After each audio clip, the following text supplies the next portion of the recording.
The ghosts of Quentin Collins and Beth Chavez have taken over Collinwood and driven out the family from the main house into the old house. David Collins is sick and dying due to his possession by Quentin Collins. Barnabas Collins has traveled back in time to 1896 into his 1896 counterpart's body. And we will be there from episode 700 to 884. Yes, 184 episodes. Let's get started. So, Quentin Collins returns to Collinwood as his grandmother Edith lays dying. His sister Judith, or Nejudith, has been caring for her and wants Quentin gone. So does their elder brother Edward, or Joshward, Roedua. This name combo thing is getting really difficult. So, okay, yeah, Roedua.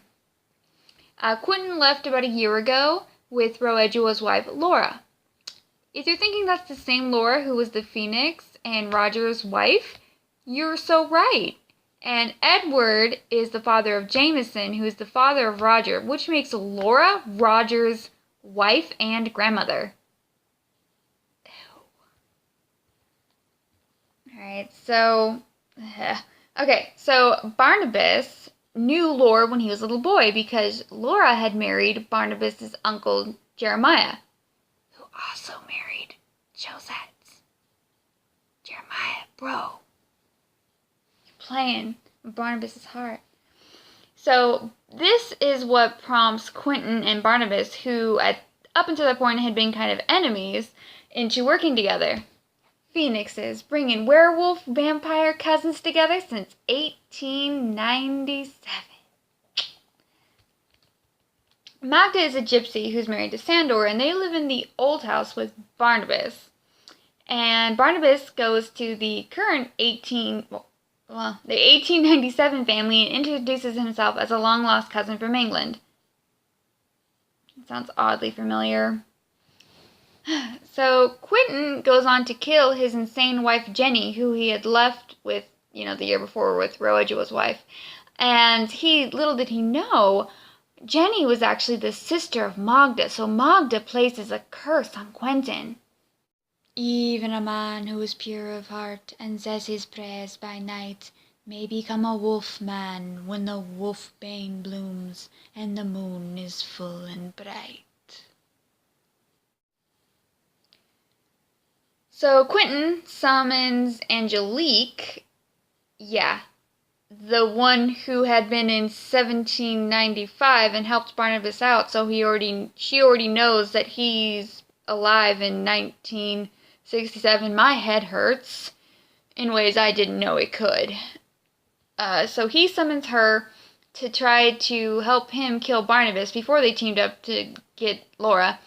And she agrees if he'll marry her, but then she turns her back on that deal and gets with Barnabas because she really wants to marry him. Okay.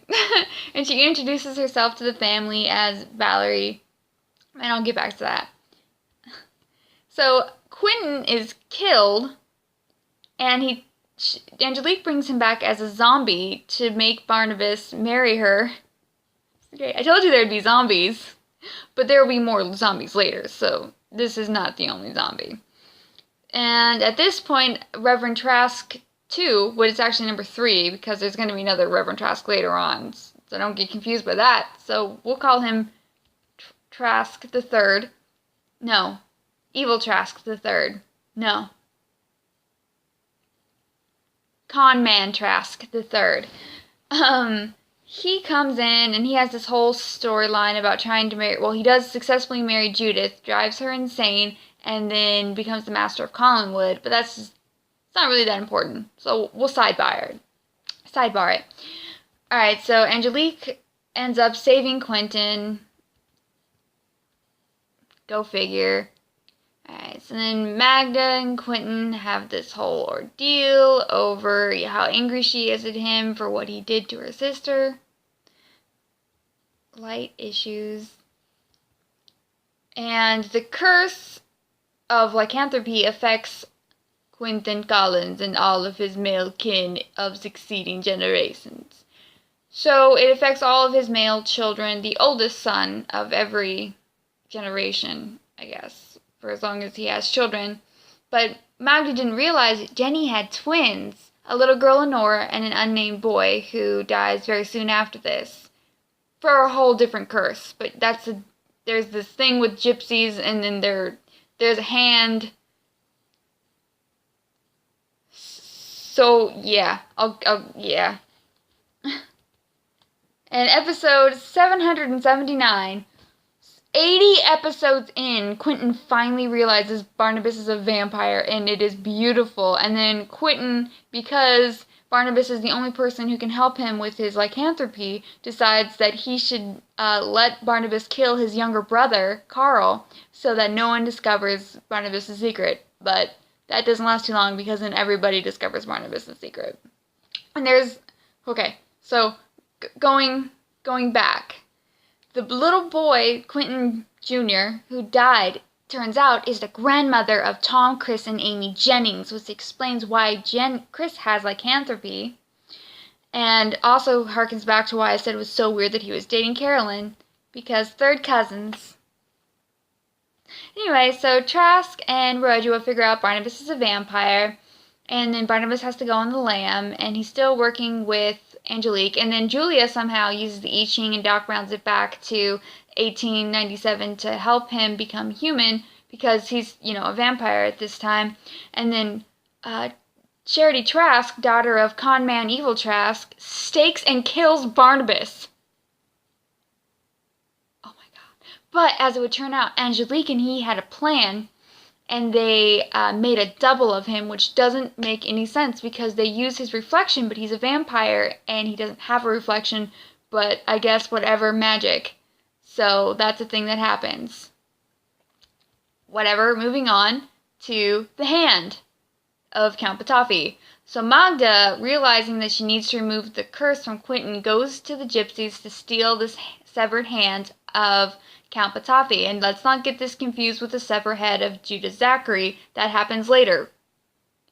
Well, actually happens before, but it hasn't happened yet in the show.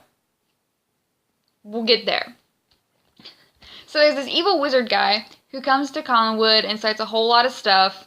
And he has a severed hand, but he reattaches it because magic. And the gypsies hate him, and he hates the gypsies because they cursed him to being a werewolf, and that's how he got the curse removed. And he brings in this painter, Charles Delaware Tate, aka Jeff Stipper, and he makes him paint a portrait of Quentin Collins, Dorian Gray style, so that the portrait changes into a werewolf and Quentin doesn't. And the portrait ages and Quentin doesn't. So now Quentin is an immortal, non-werewolf werewolf. Okay. And which is the perfect person to be it. Like, let's have the murdering, alcoholic, selfish, womanizer, gambler be an immortal. He has a learning curve, but it's real. It takes a lot of the immortality to see it. The Count Patafi ends up getting burned alive by a ghost after he swaps bodies with Quentin, and then results in Beth Chavez committing suicide, becoming the second widow to widow herself off of Widow's Hill. That's how that works. And so apparently, to kill the most powerful magician, all you needed was a lighter, because a ghost killed him, and I feel like Voldemort, maybe you were overcomplicating things when you were going after Harry Potter. All you needed, was a little kerosene. So then there's this whole Orpheus and Eurydice storyline where Charles Delaware Tate also painted a portrait of a woman, and it caused this woman, Amanda Harris, to come into being, which is very cool world, and who doesn't love Bakshi? I know I do. And then Quentin and Amanda fall in love, which is crazy because he had a wife, Jenny, who he murdered. He had Laura, the Phoenix, who he stole from his brother. He had Beth Chavez, the servant, who killed herself in front of him, who he loved. He has numerous women he's hitting on. He was engaged at one point to Angelique, but she left him. Then now he's again engaged to Angelique. I forgot because they broke up and then she got back together with him because she was mad at Barnabas. So she's trying to make Barnabas jealous. There's this whole thing, and now he's truly in love with Amanda Harris. It's believable. I said womanizer, right? Okay, so anyway, cutting back, Edward's not really doing anything. Quentin's got the love story. Barnabas, everyone knows he's a vampire. He's a mistake, but now he's human, and he's running away with Kitty, who is the reincarnation of Josette, freaking again.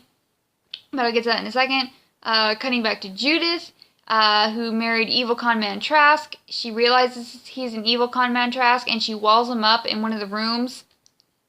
All these Trasks getting walled up in rooms. It's crazy. And she ends up calling him, and it takes him a few days as he starts to slowly go insane, and then he commits suicide. It's pretty crazy for 1969 to show that, but they did.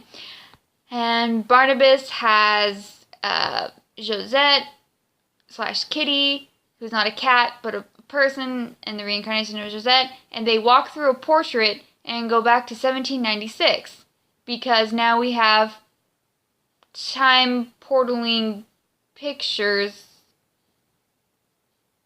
I need a Moon Knight movie. Thanks for watching.